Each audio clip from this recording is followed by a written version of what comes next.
real. Siguiente.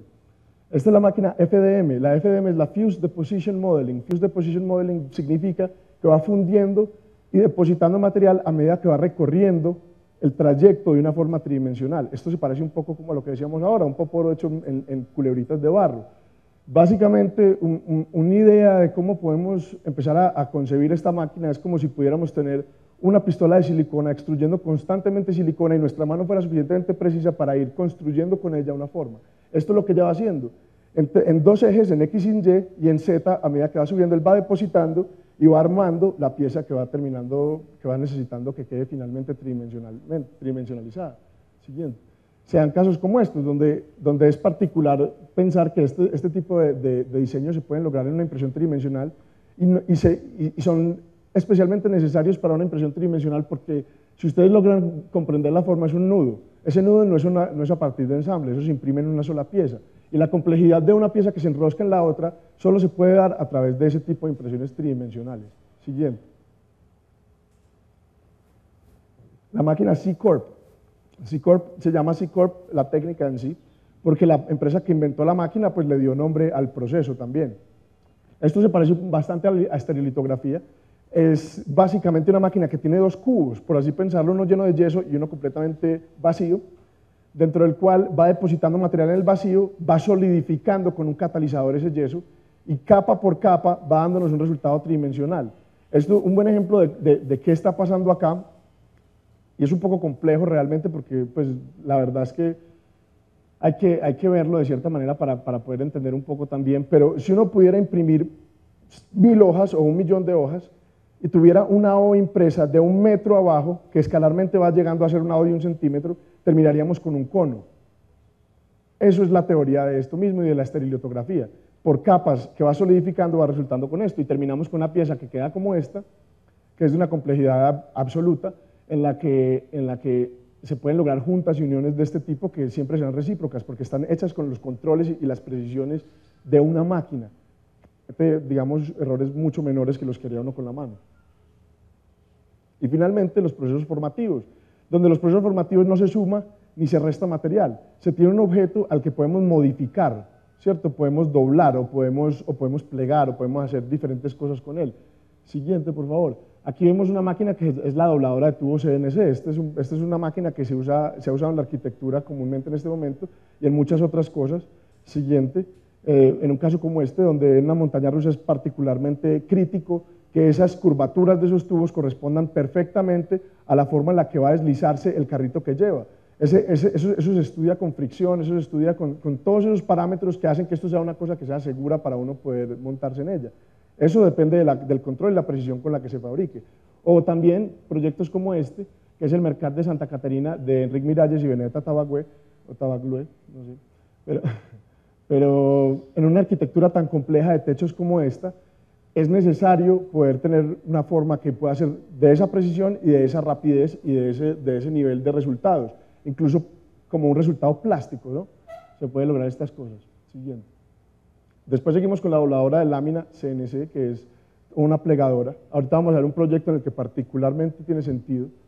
Es una máquina donde también, conectada a un computador, nos deja doblar láminas a una precisión y a una exactitud que nos permite reciprocidades de un catálogo inmenso de partes. Eso lo vamos a mirar más adelante y como resultado podemos ver proyectos como lo es la arquitectura naval, donde otra vez se vuelve importante, digamos, la fricción que tienen las piezas, de esa relación que tiene el deslizar. En este caso, pues, es particularmente importante como en el ahorro energético de gasolina, etcétera, se vuelve un parámetro que es muy útil para nosotros, ¿cierto? Siguiente. Todas estas máquinas, que son máquinas de un valor alto, son máquinas que están en los Fab Labs como en un principio, fueron lo primero que pasó, dijimos vamos a traer estas máquinas que inclusive son máquinas ya reducidas de escala y de forma a las que le dieron origen a estas mismas que vimos, pero finalmente los usuarios de los Fab Labs en sus interrelaciones, en su red mundial se dieron cuenta qué era lo que componía una máquina de estas, cómo funcionaba una máquina de estas y qué tan fácil sería conseguirse un servomotor, un piñón, 3 cosas y finalmente hacer un circuito y ponerla a funcionar. Entonces vemos lo que llamamos la fabricación personal, que es ya cuando nosotros, como diseñadores y usuarios de un Fab Lab, abstraemos qué es lo que hace que eso pase y nos da la posibilidad a nosotros de hacer nuestros propios mecanismos para poder llegar a fabricar. entendiendo las máquinas y llevándolas a una escala de autorreplicación personal. Siguiente.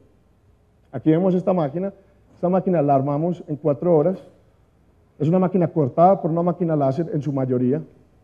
Siguiente. En 4 horas teníamos una usuaria imprimiendo tridimensionalmente con ella, igual que de la forma que una FDM, que es una máquina de 2 o 4 millones de dólares en sus principios, puede llegar a valer $2.000 como esta, simplemente porque es autorreplicada y es entendida por los diseñadores y dicen, bueno, yo puedo tener esa máquina, ya entendí cómo funciona, ya tengo las capacidades de entrar a una plataforma libre de software, bajar todo ese contenido y aplicarlo y construir una pieza que me pueda dar a mí esa posibilidad. Aquí vemos el proceso. Esto es lo que yo les decía de cómo va depositando material extruido con calor y en 10 minutos o menos tenemos una pieza construida como esta. Es un proyecto bastante sencillo, pero ilustra bastante claramente lo que se puede dar como resultado. Este ejemplo es un ejemplo un poco más avanzado, pero con el mismo principio. Marcus Kaiser es un arquitecto, un diseñador francés, que se dedicó a entender esto.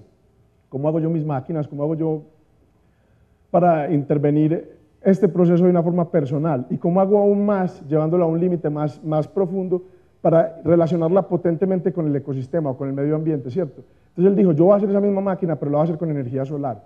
Y no voy a imprimir materiales, digamos, que se producen a través de plásticos o materiales que tienen unos componentes tóxicos, sino que lo voy a hacer con arena directamente.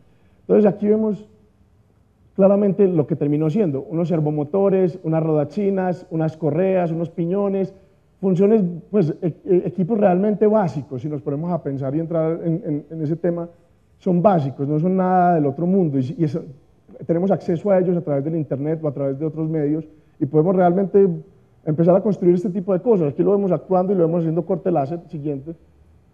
Vemos cómo se construye básicamente. Tenemos unos paneles fotovoltaicos que recogen energía para poder hacer que los mecanismos se muevan. Tenemos un punto de enfoque que básicamente nos atrae el sol hacia el punto donde va a estar funcionando. Un perseguidor de sol para que la máquina persiga el sol y no, perdón, el sol persiga la máquina y no al revés. Entonces tenemos lo que llamamos un sun tracker, que lo que hace es estar siempre en la posición más óptima para el sol, ¿cierto? Un lente Fresnel, aquí lo que vemos, y el ejemplo perfecto de esto es como cuando uno era niño y quería quemar hormiguitas con el sol con una lupa, o quería quemar papel, es básicamente lo mismo. Tenemos una especie de megalupa bien diseñada, o una lupa pues bastante interesante, que trae a través del punto focal el sol y logra ponerlo en el lugar donde tiene que estar, controlado en X, Y, Z, con el componente electrónico que también es cortado en un Fab Lab y las baterías que almacenan el exceso de energía producida por los paneles. Siguiente. Aquí lo vemos en acción, desafortunadamente, o por lo menos en este caso, es tan particular el diseño de esta máquina que solamente funciona en el desierto del Sahara, pues porque en realidad la cantidad de sol que necesita es bastante, pero igual es un avance bastante grande. Siguiente. Aquí vemos un ejemplo de la máquina funcionando, donde vemos los patrones del sol, básicamente solidificando por capas, como las otras máquinas. Siguiente. Y vemos un resultado en impresión con arena. Esto básicamente es arena fundida, es como vidrio, ¿cierto? Es una pieza de partículas de arena que se van juntando a través de calor. Siguiente. Entonces, con todos estos ejemplos vamos llegando a lo que han sido las adaptabilidades y las razones por las que existe un Fab Lab en India, un Fab Lab en Colombia, un Fab Lab en Estados Unidos, un Fab Lab en Suiza, un Fab Lab en Noruega, un Fab Lab en Afganistán, otro en Irak. Siguiente. En esta imagen vemos los resultados que puede obtener un Fab Lab. En la imagen de la izquierda vemos lo que puede ser relevante para un diseñador de zapatos, que puede ser en Suiza, no sé, donde para él es particularmente necesario inventar un zapato que con precisión y control tenga una similitud bastante grande a una composición orgánica, pues ahí está claramente, como a una pieza que tiene un control particular. Mientras que para la gente en Ghana, que probablemente tienen un solo par de zapatos y lo han tenido desde hace poco, es mucho más importante poder comunicarse entre aldeas y hablar de cultivos o hablar de, no sé, de cómo están haciendo trueque o cómo están haciendo negociaciones para poder sacar al mercado sus cosas o cómo traen agua, no sé. Entonces, nos saltamos una. No, siguiente, perdón. Entonces eso nos da pie a los procesos de la fabricación digital. Los procesos de la fabricación es cómo llevamos toda esta información, como ya tenemos las máquinas, ya sabemos cómo se interrelacionan los Fab Labs, cómo funciona esa red mundial. Ahora, ¿cómo hacemos para llevar nuestra información digital? ¿Cómo yo, como cualquiera de nosotros, puede coger un dibujo que hizo en AutoCAD o en Rhino o en cualquier cosa, o en Paint o en Illustrator o lo que quiera? ¿Cómo podemos llevarlo a una máquina y cómo lo podemos cortar? ¿Cómo empieza a volverse eso una cosa que aplica a todo?